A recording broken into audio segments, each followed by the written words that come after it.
he's in here. Russell Hi, Peters. kids. How are you? Good. You? I mean, I may or may not be a few drinks in. Okay, that's fine. Where are you calling from? Where are you going through all this right now? Are you in Cali? Crib, right by my hip hop goodness.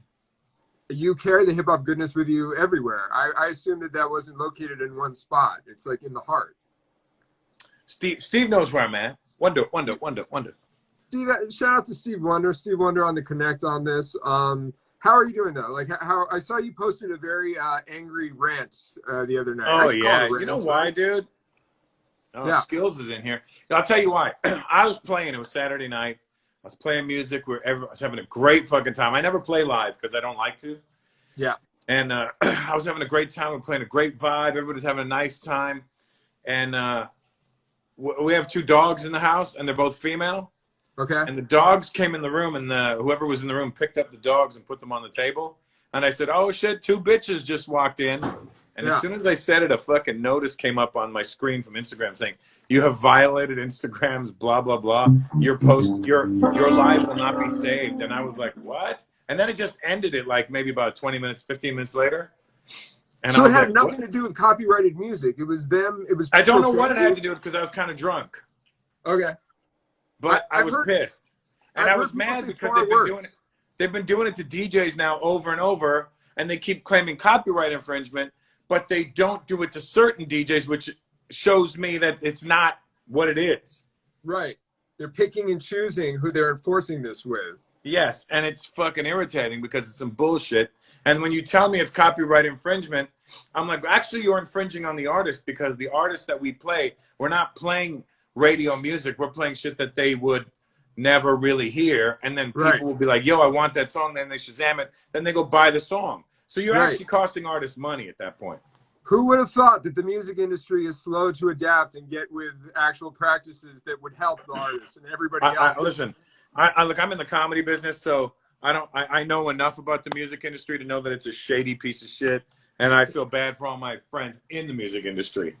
You know enough to know that you picked the better industry to get into, I would say. Yeah. And you've sort of been able to walk both worlds. Matt Skills says that he's never been shut down and he does the shrug. Skills. Because you know why? He only plays Nod Factor. That probably is why. He plays Nod Factor and the wrap-up from like 2000 to 2019. Skills owns the wrap-ups. Yeah, no, he owns whole years. Adam says they've been harassing D-Nice and Questlove. Yeah, I know some of the bigger dogs have sort of been getting kind of, clapped at. But, I think we're all going to be moving to greener pastures soon. I don't know if are you up on the Twitch? Like, I just signed on with Twitch. Yeah. But I haven't like gone live on it or anything yet. But I listen, we all know that that's the next step. Yeah. Yeah. Basically, Instagram is now becoming MySpace. Right. What an era. What a time. And I loved MySpace, but we had to leave it behind. Yeah. All right. So, Russell, we're really happy to have you. Thank you for agreeing to do this. For those who don't know, I think most of the people in this room probably would know, but like you are more well known as a comedian and actor, but you started as a DJ. Like the hip hop bona fides run far deeper than even the comedy world. So we're thrilled to have you. We love music, and I sometimes think that I'm funny. So you are an absolute amalgamation of everything that we try to strive for. You'll notice most DJs are really sharp and very funny. Yeah, that's true. I've never met like a dumb DJ where you're like, what an idiot. You're like, no, they got a very sharp sense of humor, most DJs. No, yeah, most do.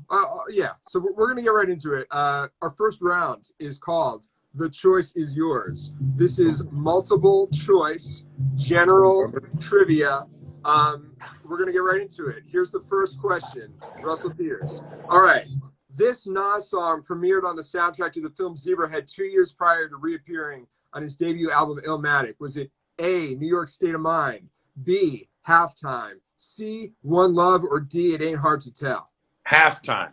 He says Halftime confidently, and guess what? He's absolutely right. The answer was Halftime. I had the promo of it. You had the promo of it? I had the promo of it. I had like 5 of them. They just kept sending it out. So when did you start DJing? 85. 85. So far far before Zebrahead. Yeah. And where you're from Canada, correct? That's from Toronto. Toronto. So I mean, we'll get more into it, but I mean, like, was it difficult to get a lot of these records and things? Like, this is pre-internet. This is like a different time. Toronto was certainly not at the, you know, height of where it is now in terms of like as a hip hop hotspot. So what was it like coming up and sort of being like a DJ in Toronto? Well, the thing is, in Toronto, we're from New York State. We're attached to New York State over there. Yeah. So you could go to Buffalo and get the latest records if you wanted to go to Record Theater on Main Street in downtown Buffalo. But if you felt like doing an 8-hour drive, you can go to New York City.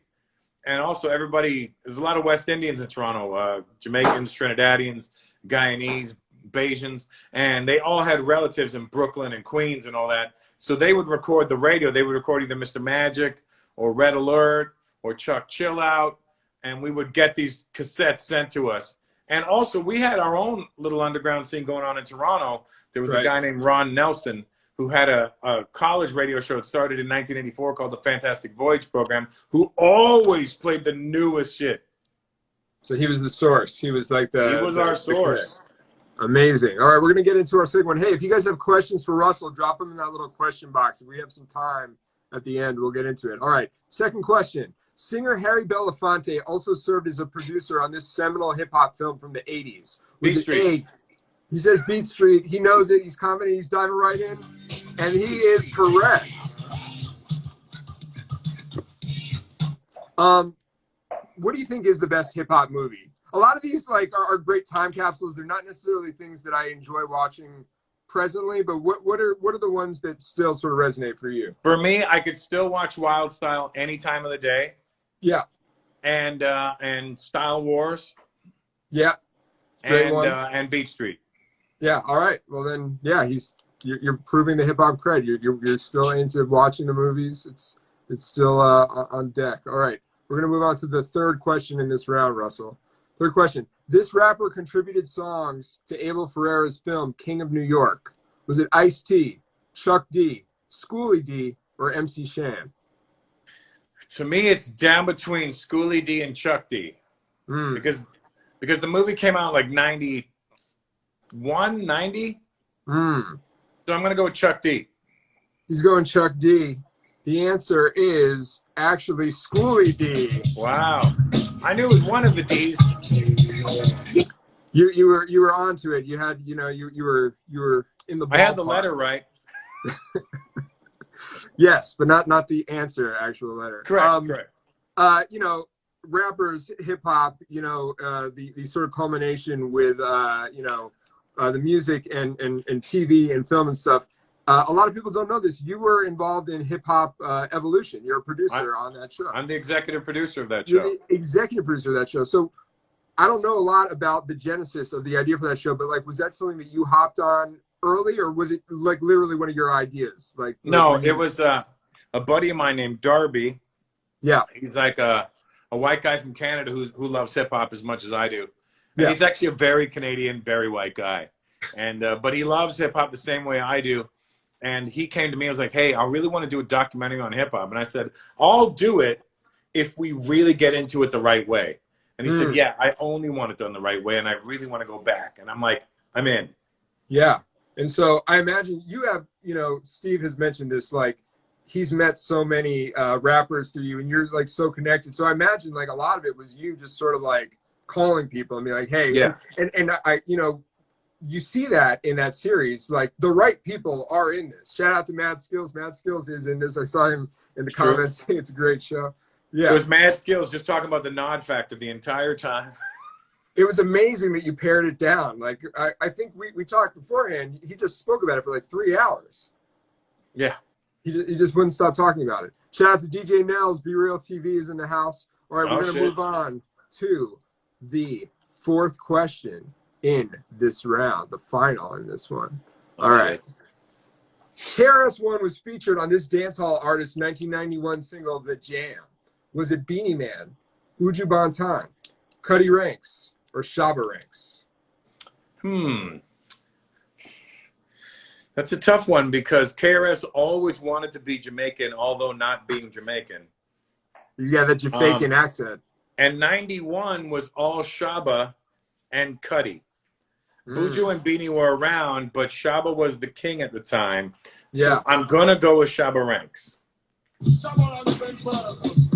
There he is. Shaba Ranks is correct.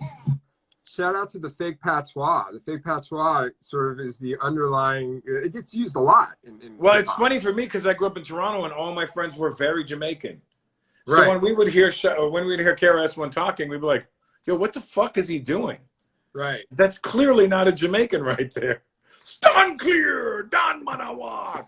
There was a lot of focus on keeping it real, but there seems to be like a loophole, unless you want to do a Jamaican accent, in which case, run with it. Well, that's why Snow was so successful with it, because Snow grew up in Toronto, and although being a very Irish guy, Darren O'Brien grew up with the real Jamaican guys and understood how to speak it properly. So he sort of was adjacent, so perhaps he had some credibility or authenticity there that he was sort of able to. Yes. As Fonzie would say, correctamundo. He would say that, and shout out to you for pointing that out. All right, we're going to move on to the second round, Russell. You did quite well on the first one. The second round is a round that we call Picasso, baby. Okay. So in this round, what we're going to do is I'm going to show you a piece of an album cover, and you have to identify what the album is by what you see. So we're going to move into the first album cover. Here we go. What album cover is this? Only Built for Cuban Links. Ladies and gentlemen, I mean, I've never seen a man more confident about something in his life. That is absolutely correct. It is Only Built for Cuban Links by the chef, Raekwon. Favorite Wu-Tang album from that era? What is your Wu-Tang or Wu-Tang member? Like we'll count the all of the first run of like the first albums. Like I think it would have to be either Enter the 36 Chambers, or Only Built, or Liquid Swords. Tough choices. I mean, it's really, you can't really pick a wrong one there. Nobody's gonna hop down your throat. Although I saw some people getting into it the other day. I forgot who it was, but saying that Tikal. Oh, it was Fonte Coleman was getting into it with somebody and saying that there's no way that Tikal belongs in that conversation. But see, Tikal was very popular because, and I always boil it down to looks. Method Man was the best looking guy in the group. Yes. Yeah. And I mean, he had the pop appeal. Yeah, he had the pop appeal, and he was doing acting, and the girls dug him, and he was cool. He wasn't like a good-looking guy where guys were like, yo, fuck that guy. They're like, yo, he is kind of, you know, and he had the voice. But the album for me kind of was like, not what I wanted, not what I expected. Right. Like, it was highly anticipated at the time, though. Absolutely. And I think it did suffer. I think, I believe that was like the flood or something that like RZA lost a lot of beats. And so he had to start over. So I think, you know, Tikal might have suffered for that as well. But all right, we're going to move on to our second question in the round. What album cover is this? Is it Outkast, AT-Aliens, Clips, Lord Willin', Snoop Doggy Dogg's Doggy Style, or Organized Confusion, Stress, The Extinction Agenda? I think that's Organized Confusion. He's going with Organized Confusion. Let's see, folks. And he is correct. Organized Confusion is the album. Whew. You felt stressed there for a second. I felt stressed. Remember, that was the big thing in that era, stress. Everybody was like, and I don't like stress. Stress, everything was stress. Stress this, stress that. Right. It was the precursor to self-care, self-medication, you know, like rappers were just ahead of that, and they were talking about that. Yep. Pharoahe Monch, definitely one of the more, I feel like he's super underrated. Who are your favorite MCs that are like you feel don't get their like just due? Like AG from Show and AG, fucking incredible lyricist, metaphors out the ass, just an amazing. If you listen to anything, even if it's not one of his hit records or hit albums, you'll hear his lyrics and you go, damn, that shit is so layered. It's got layers, like, you know, Trayvon, I move bricks like Avon. You know what I mean? Like, but so you could be like moving Avon or Avon Barksdale. You know, he's like says that kind of shit. It's like multiple levels. Little levels to it. AG is one of the very most underrated cats in the game. Word up. Let's move on to our final question in this round. Is it Ice-T's Pimp to Eat, Migos, Culture, Nav, Bad Habits, or Big Sean, Finally Famous? I don't know any of the bottom three, so I'm going to have to go with Big Sean because it doesn't look like anybody else I recognize. He's going with that. It actually is Bad Habits. Are you up on a lot of newer hip hop? No, not even a little bit. Like so as a DJ, because you kind of already have like people know what to expect from you. Like you're not having to pay or you're not having to play rather like a lot of like the you know. Yeah, I don't play. I can't listen. If I'm not into it, I'm not playing it. That's always been my motto. I mean, it's respectable. He is actually from Toronto. Rexdale. Yeah, he's from Rexdale. Okay, so he's on your radar. He's a very Indian kid. His name's Nav. Yeah. It's probably Navdeep, Navinder, Navjot. It's one of those names. Not a lot of Indians in hip hop, like on a major level, I would say, right? You mean on the front lines?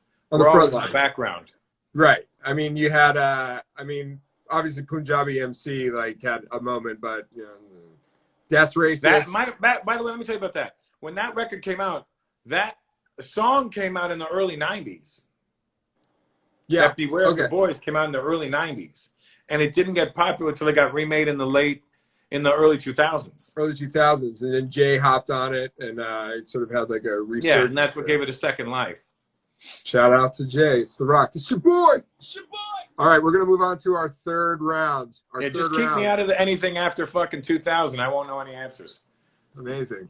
Good to know. We should have asked you first. All right, here we go. Our third round rather is digging in the crates. So this is all about samples. I'm going to ask you a question, play you a sample or a piece of music, and you'll have to answer a question about it. So let's move into the first question. I'll read you the question first. This group sampled the horn on Maynard Ferguson's El Dopa for their 1991 single. I'm going to play you that horn right now.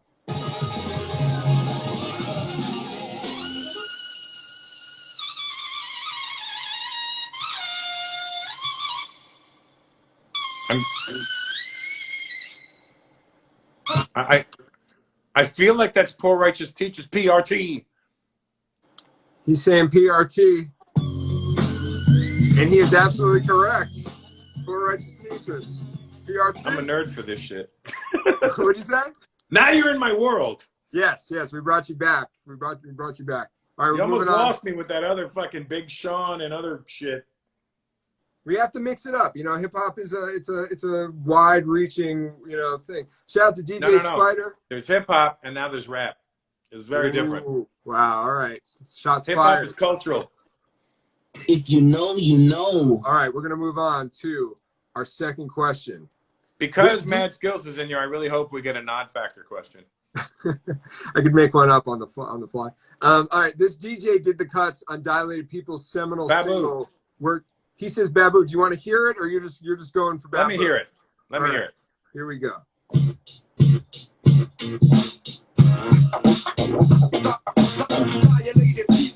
Babu. He says Babu. Russell, you know we have to try to stump you a little bit. It's actually DJ Revolution. I was gonna say it's Rev, but I was like, that sounds like Babu's cuts. Yeah, it's definitely. I can see how you could make that choice, especially considering Babu's affiliation, obviously in the group. But yeah, you know, Rev. Let me tell you something. I'm good friends with Rev too, and I know, and you know Rev, right? Yeah. And you know Rev is the most serious guy in hip hop, and I'll get those phone calls like, yeah, man, I'm just trying to keep it fucking hip hop, man. You know, these fucking cats out here, man. They fucking ain't practicing, man.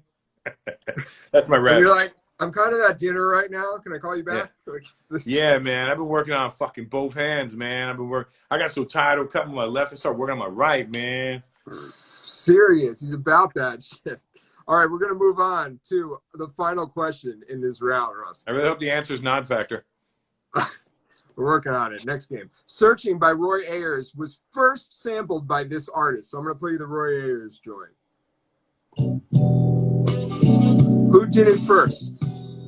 Was it Pete Rock and CL Smooth, 8OG and the Bulldogs, Original Flavor, or Another Level?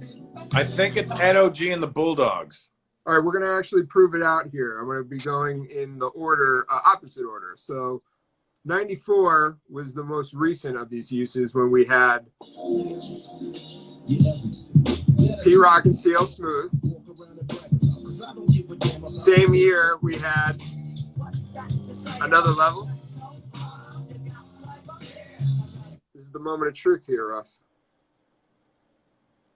Original flavor used it the year prior, so therefore the first person to use it was NOG and the Bulldog. Absolutely correct. Aha! Donnie Ray Lewis, I see you. Killing it. Very, very, very raucous chat here. A lot of people chiming in. A lot of DJs in the house, and we appreciate you guys' support. All right, so Russell, we are at our final round now. All right. You've done quite well so far. So what is going to happen here is I'm going to give you 3 options. Okay. These are going to be 3 categories that you're going to get to choose from, and you will have 90 seconds to answer 5 questions in one of these categories. By the way, can we give a shout out to the Chief Rocker Busy Bee, who's in here right now? Absolutely. Shout out to Busy Bee. Wow. Sir, Chief we have Rocker. him on the show. You should. Busy Bee. He's a dope dude. I'll get you in touch. Biz, you heard him. And DJ Grouch is in here. DJ Grouch. Joy. Lots of good people in here. Mary. You bring the good people. All right, so here are your categories. You're going to pick one of these, and you'll have 90 seconds. Tonight's categories are hip-hop skits. The second category is the DJ in pop culture. And the third category is A Tribe Called Quest remixes and rarities. Which category do you want to go up for?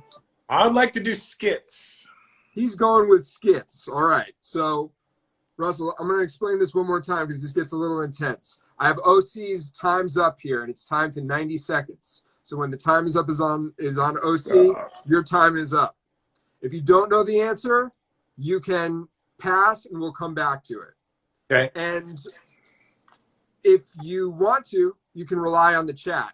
The chat sometimes knows, but you only get one try on each question. So you can pass if you don't know. Does that make sense? Are we ready to go? All right, Russell Peters, 90 seconds on the clock. He's going for hip-hop skits. And our time starts now. This fictional character frequently appeared on Jay-Z's earlier albums, reenacting classic film scenes. Oh. That was, okay, I'm reloaded. Yeah, what's his name? Oh, Pain in the Ass. Pain in the Ass is correct. De La Soul's Artificial Intelligence Mosaic Thump features a series of skits advertising this fictional product. Pass. He's going to pass. All right. Dr. Dre's The $20 Sack Pyramid skit on The Chronic takes pointed shots at this rival rapper. Oh. Fuck me in the eye. I don't know. All right. We're not going to fuck you in the eye, but we will pass. All right. The Roots' Things Fall Apart has a hidden track that kicks off with a conversation between Questlove and this member of the group. The light-skinned guy who plays keys. We'll take a pass on that. All right. On Big Pun's debut album, Capital Punishment, Pun features a pair of skits in which a crime takes place while they drive this specific vehicle. What kind of vehicle are they driving? Acura is correct. All right, let's go back to the ones you skipped. What fake product were De La Soul doing skits for on the Artificial Intelligence album? I never really listened to that album as an album. All right, that's fair.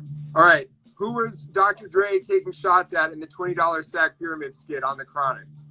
I want to say Eazy-E, but it can't because he was dead already. It was not Eazy-E, and your time is up, sir. I'm going to tell you what you got wrong here. The De La Soul album skits, they were advertising a product called Ghost Weed, where if you smoke the weed, you would be able to rap. And Pharoah Monch and Phife Dawg and somebody else appears on there, and they basically do like ghost-ridden raps. The $20 Sack Pyramid on The Chronic was taking shots at Tim Dog. Yep. And the Roots album, Questlove is having a conversation with Scratch, the human beatbox guy. Oh, the beatbox guy. Yep. All right, so I'm going to total up your points here. You did an amazing job, Russell, and no matter what, you are a champion in our eyes. Well, thanks. If you guys have questions for Russell, drop them in that little question box. Russell, I'm going to total up your score here, but what I want to know from you is who is somebody that you think we should get on to the show next? Tony Baker challenged you, and then a day later we had you on the show. So I don't know if you heard directly Tony's cries or or if that was incidental, but you know, the shout out here and the call out makes a big difference. So who's somebody that you would like to see come on the show? Do you want somebody who's easy, or you want somebody who you're going to try and stump? I mean, we want people that we're going to fucking try and stump. Let me see. Who can we call out here? Who calls themselves hip hop out here? Who calls themselves hip hop? And needs to be checked on it. We don't want to make anybody look bad, but you know, it's. I mean, I kind of want to make people look bad. Let's call out Skills. Skills has been on the show. Skills, of course he has, because he had to promote the Nod Factor. Yeah, it was in his contract. It was weird. He sent us a rider and everything. I was like, yeah, he did. I honestly believe that Donnie Ray Lewis did send you this. Who else other than Skills? How about Busy B? Busy B would be crazy. He's in the chat now. I mean, Busy, if you're still here, you should. Busy B is his name, and that's a fact, and you can't beat that with a stickball bat. Man, he's better than bold, bolder than bad. The best MC life's ever had. Yeah. Skills. Bismarck, yeah, Bismarck would be. Is Bismarck? He would be right dope. now? You'd have to go real deep with Biz, because Biz knows a lot of stuff. Biz's crates are like infinitely deep. Like I don't know. I'd be nervous. All right. So how about this? Have you had Michael Rappaport? We haven't had Michael Rappaport. Michael Rappaport, or even Adam Richman, the Man vs. Food guy. Oh yeah, he'd be good too. Yeah, he's in here. We have a lot of different people on the show. It's not just DJs. We've had comedians, actors, artists, you know, journalists, like anybody who like fucks with this, you know, this culture. Shout out Biz Marquee, man. Shout out DJ Equal, man. Biz, we would love to have Grand Wizard Theodore's in here right now. Grand Wizard Theodore, man. Adam Richman. Listen, we got to hang out with Russell Peters more. You bring the cool kids to the table. Jazzy Jeff's wife is in here, Lynette. Let me tell you something. Lynette is the sole reason that Jazzy Jeff is alive today, because she took care of him while he was sick during the COVID times. And we are so grateful for that, and so happy that Jeff is pulling through, you know, and you know, heed Jeff's words, stay inside, guys. Like this is what we're don't stay inside. That's how you get them pregnant. All right, here's a good point. Figure out an alternate system that will prevent you from, you know, transmitting a disease or a virus, but also maybe wear a condom, or I don't know. Condom?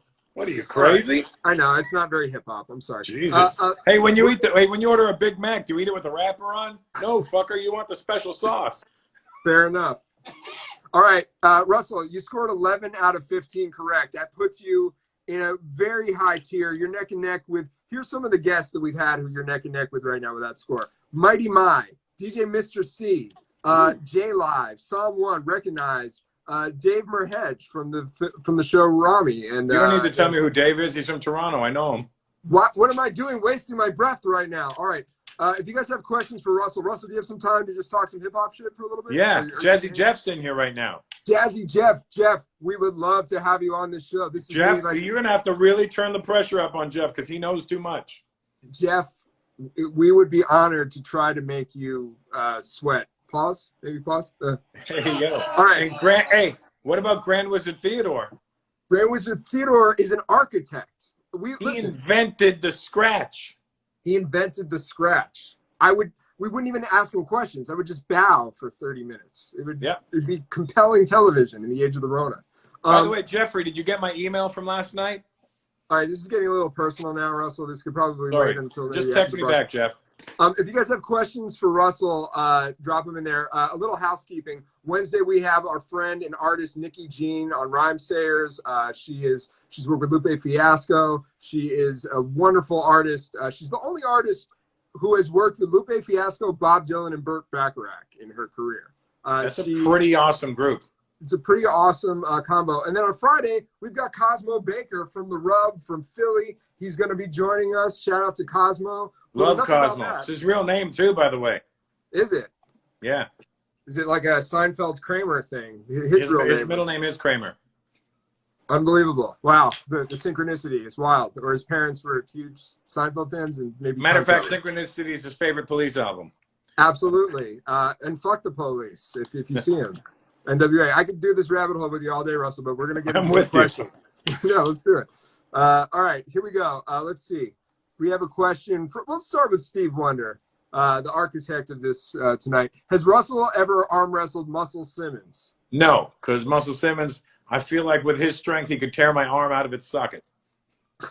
Fair enough. But I do have the distinct pleasure of saying that when Melly Mel knows that I'm coming to town, he'll tell me he's detoxing his liver for a few days so we could hang out because we get fucked up together. Wow. All right. Respect. And not all right. And not to sound gay, but Melly Mel probably has the best ass in hip hop. That doesn't sound gay at all, Russell. I tell him all the time. He walks in, I go, Mel, you got a great ass. But like you just totally walk away, like so you don't make it weird, and you just leave him with that discomfort. Yeah, it's like this. Hey man, you got a great ass. Yeah, I see nothing wrong with that at all. All right, Russell, we have a question from Mustafa GBM. What is your top hip hop group? The number one group. These are tough questions. Number one group is a difficult one, but I will say consistently, De La. De La, yeah, amazing, and still doing it. How's Dave doing? I know Dave was he was having some health issues, but I'm expecting a call to hear about it. All right, yeah, I saw that he posted that he was home, so shout out to Dave. Yeah, he's not looking well though, but I do have, and ironically, the one I have is Dave's. This is Dave's. He gave that to me. Woo! Come on. And this is actually, look, this is David plugged to Joli Coeur. Very French. He's Haitian. Right. Oh, Haitian. Yeah, I see the connect. All right, let's see. We've got Adam asks, is Paint your most famous bit, the bit that made you a global star? Can you answer that? I don't think Paint was it. Paint was part of the equation, but I think somebody going to get hurt real bad was the most famous bit. Yeah, but like with comedy, like bits themselves, it has to be part of a bigger piece. Like one bit isn't going to like skyrocket you, or am I wrong? You think that bits can do that on their own? I mean, you have to have, like, it has to be like a composium of a bunch of different bits. Yeah, it has to be part of the set. Yeah, you're not getting. But a good set, you could take a piece out and make it its own individual thing, and it could still live on its own. And when you put it back together, it makes even more sense. Sure. Yeah. So it's not just about having a hot line. You need a hot song. Exactly. You know what I'm doing right there. I'm out for presidents to represent me. Hey, dead fucking ones. All right. Let's see. We have a question. What's Russell's favorite Tupac track? I guess I Get Around. So I'm not a Tupac guy at all. I was reading between the lines, Russell, and I could see by the way you sort of scrunched your eyes and turned your nose up that maybe Pac wasn't really hidden for you in T-Dot. No, it didn't work for me. He's not. I did enjoy Pac as an actor, as right. an entertainer, as an iconic figure, but as an MC rapper, not for me. You're a guy who values the pen, and he was more about the emotion than the pen. Yeah, and I get that, and that's fine for people who want that. But I'm just a purist, and I want an MC. Absolutely, I get you. All right, let's see. What's Russell's favorite Will Smith track? Actually, it's that one. Jeff, what's the name of that song? Whatever the fuck that song was. I need a little bit more. I don't have my. I'll just go with Summertime. All right, Summertime. Summer Madness. Summertime. Yeah. All right, let's see what else we got. What was the first piece of DJ equipment you ever bought? Asked DJ210. I had two Techniques SLB 200s and a realistic up and down mixer. Oh, wonderful. And I now understand why Qbert and all them guys have the hamster style, because if you connected your equipment wrong the first time, your fader went the wrong way. And that's why we have hamster style to this day. Amazing. Steve Wonder was telling me a story that the first night that he met you, you were clowning somebody. Steve, who was it? You were clowning them for using Tractor. Revolution. It was Revolution. I was Revolution. Right. It was at his birthday. Wow, you clowned the man at his birthday. Yes. Like, wow. I roasted him. Russell Peters, comedian, actor, DJ, purist. Will clown you at your own birthday. Gives none of the fucks. Favorite Gangstar track? Asks Rodneck. Ooh, that's a tough one. There's so many. Really tough. So when I'm with my kids, Sure. and like I have, like my daughter says she has to go to the bathroom. She's like, Daddy, I got to go to the bathroom. I got to, like, if I had to carry her and get her there somewhere quick, even with my son who's 1, if I have to get him somewhere quick, I automatically do the question.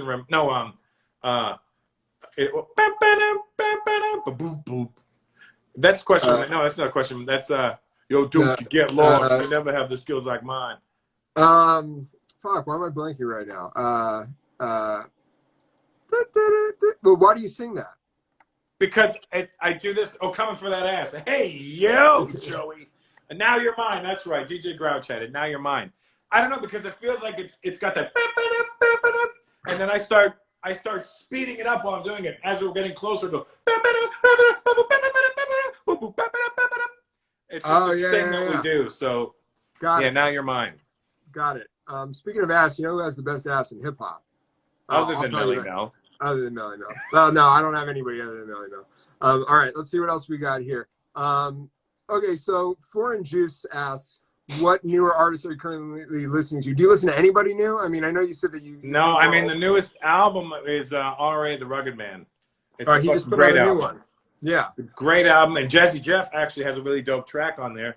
He does. And I believe it's a really dope album. Afro is on the track that... Afro is on there. Ghostface is on there. Yep. There's a lot of good shit on there.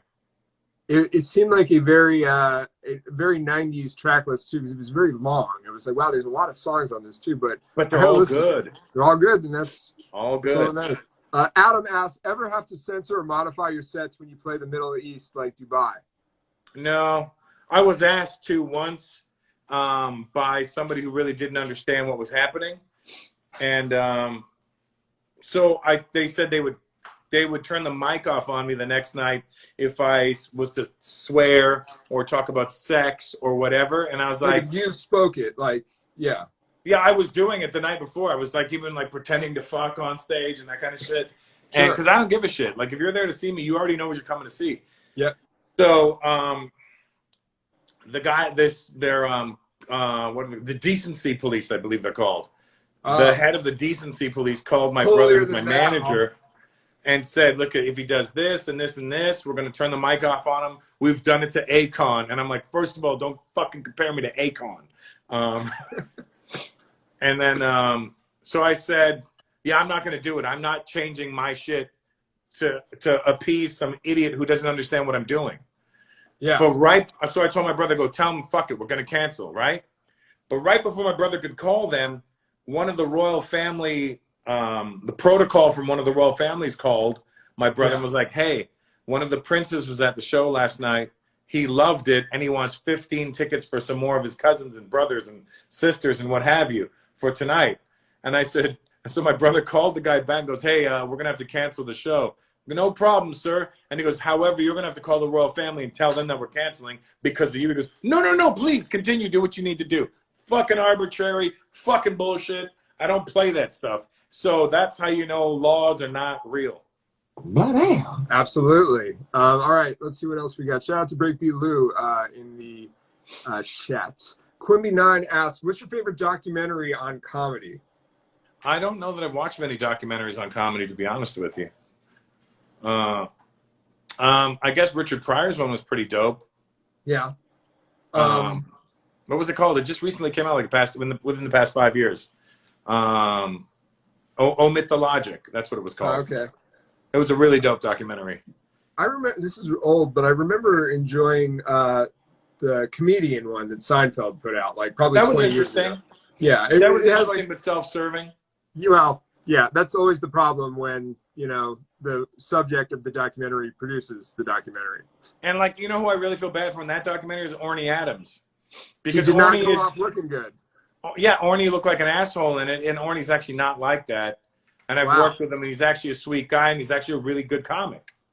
Do you think that he matured since that, or do you think that they just made him look bad intentionally? I honestly think it really knocked him on his ass for a few years. Right. it kind of fucking hurt him a little bit. And it's kind of bullshit that had to happen to make another person look good.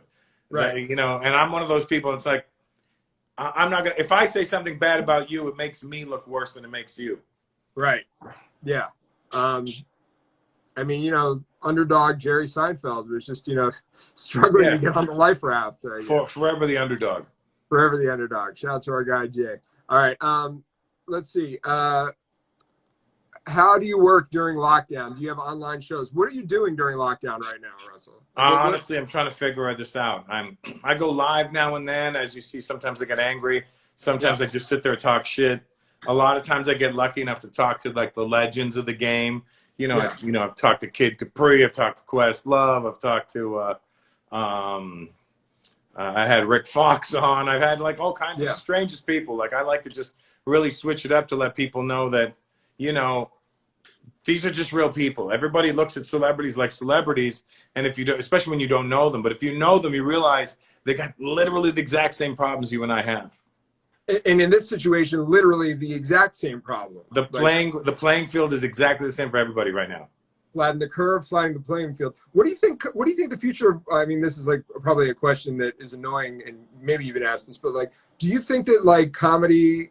What's going to happen with the clubs? Like once we sort of like get back to where we were? I don't know. I got offered a gig in June. Yeah. And they said the club's going to be at 30 to 50% capacity. We can only pay you this much. And I'm like, you know what? I'm going to wait. Yeah. Because I want to wait and see what happens with these shows. I want to make sure that I'm not part of the problem. I want to be part of the solution. So I'm going to wait and see if everything goes okay. Then eventually they'll open it up. I don't want to Just the Tip my career. Even though my production company is called Just the Tip, I don't want to Just the Tip this shit. I want to be balls fucking deep in it. I want to change my Indian name. I'm going to give myself an Indian name. It's going to be balls deep. Well, that's why you keep having these pregnancy issues that you were talking about. You're saying you're going to stay inside. You're doing the tip and the balls? Come on, bro. Listen, I'm 50 years old. Ain't nothing coming out of there now. Just dust. When I come, it goes like this. That might be that Rona. You might want to get that checked. All right. DJ Marquis asks, what's the first piece of wax that you bought, and what was the most recent that you bought? I'll tell you the first doubles I bought. Okay. It's easier to tell you that. The first record I ever bought, with like real record, knowing that I'm buying a record, was in 1977, and it was Kiss Love Gun. Amazing. And I subsequently became the biggest Kiss fan ever, and still am. Despite my hip hop love. Gene Simmons, Peter Criss, Paul Stanley, Ace Frehley, of course, all of them. All right. But my first doubles that I bought, knowingly and willingly, were The Show. Which we recently were reminded was produced or worked on by. Yes, but I was shocked to find that out. That was a bit of a shock. Yeah. And what's the most recent record that you bought? I mean, are you buying records really? No, I mean, literally the most recent record I bought was Estero. Shout out to Estero. She's a friend of mine. Shout out to Estero. Shout out to Jenny B. Englishman for putting this record out. We should have her on the show too. You should. She's dope. It's ill. It's like a 78 size record. Yeah. And she, for those who don't know, she kind of gamed the system a little bit. She put a preview of her song on streaming and then cuts it off in the middle of it and says, "Hey, I don't really get paid much on streaming. If you want to support me, please buy the music from me." And so she basically uploaded a trailer or a teaser to her new song. She's always been ahead of the curve, and she's always an innovator, and she's always dope, and she's from Toronto. Yeah. And I've known her forever, so Baby I steps. was very happy to go and support her and buy her record. Absolutely. All right. We have time for a few more. All right. Cosmo Baker, future guest on the show, Cosmo Baker asks, who is your Mount Rushmore of Canadian hip hop acts? Maestro Fresh West. Dream Warriors. How many people are on the Mount Rushmore? Well, I guess in this situation, he's depicting some sort of fictional Canadian version. So I guess that would be up to you to decide. Okay, let's cancel Dream Warriors. Okay. Cancel. Maestro Fresh West. Nothing personal, Dream Warriors, but Maestro Fresh West, Socrates, Chaclair, Yep. and Cardinal. Cardinal. And I go with the old guys. It's not that Drake and Nav and what's his name? The guy that's very popular. I need Come more. Tory Lanez. Oh, Tory Lanez. Yeah. See, to me, that's a whole nother generation. So I got to pull from my generation. Yeah, and I mean, look, if you're gonna put them out on a fucking mountain, you need a couple of years under your belt. Like, no disrespect. Yeah, you know what? to them. And I left out Michie Me too. What about Chaos? Does Chaos get the cred? Chaos would have to go after them because he was after them. Yeah, yeah. I'm just big into those Chaos records. And even somebody put Northern Touch in there. Who was that again? That the Rascals. And I was on. Interesting fact. I did the interludes on the Rascals album. Northern. What was it called? That album. That album that Northern Touch was on. Let me see. I'm just Dreaded Fist, I think. Yeah, I don't know off the top of my head. Somebody asked, why does Russell do an online podcast show live? That would be dope as fuck. I would. I mean, I do it on my lives now and then, but you know, I don't want to seem like one of those guys who just started a podcast because I was on lockdown. Although I had been thinking about it for many months or years even, I do it now just out of boredom. Yeah. I mean, this is sort of the catalyst to do a lot of projects that we've had on the burner. All right, we have one more question that we're going to do. We're going to close this out. Actually, Steve Wonder, this is a good question. We're bringing him back in. What two rappers have you introduced that hit it off, or what celeb in a rapper? Like, you are a guy who pairs a lot of people. Here's two people you would never think that became friends because of me. Bumpy Knuckles and Roy Big Country Nelson, the UFC fighter. Explain. Bumpy and Roy met at my house. Yeah. Because I'm a fighter. I used to box. Yeah. And I do put those things jujitsu. away. Put those things away. I have to show you just real quick. Pop, pop, pop. No. Okay, please. Right. Right. And I do jujitsu for the past 4 years. So yeah. I love combat sports. So I also love hip hop. And Bumpy to me is the epitome of hip hop and genuine. To me, Bumpy's like a genuine gangster in that he don't need a gun. Right. He will fuck you up on his own. Yeah. That to me is the sign of a gangster. I don't need a gun. I'll break your face. You know what I mean? Yeah. So Bumpy and I are very close. Yeah. Roy Nelson and I are very close. They came together at my house. They both hit it off. And not to give away Bumpy's secrets, but when Bumpy got married earlier this year, I was best man, and Roy Nelson was there giving away Bumpy's bride. Wow. All right. You heard it here first, maybe, or unless you heard the story. You literally heard it here first because nobody knew that shit. Exclusive. Russell, I want to thank you again so much for coming on the show. Thanks for making me come. Wait a minute. Wait a minute. Is there dust in the air? Is there a cough? There it is. That's the Russell you know and love. Yeah, we really appreciate it. We're all, we've had to pivot. We were not an online show. We've been doing shows in LA and around the country. And, we really appreciate you tuning in. And we hope to have you back. We have a lot of people. Anytime. Hey, anytime. You heard it here first. Somebody cancels last minute, hit me up. We could call you on the Russ line. All right. Go for it. Russell, be safe. Thank you so much. And let me know when you're going to do an all Nod Factor episode because I really want to watch that one. We have to get Skill's blessing for that. Donnie Ray Lewis, can we do an all Nod Factor all day episode? There's a lot of red tape. We'll work it out. Thanks again. We appreciate you. We'll see you real soon, Russell. Salute, my people. Peace.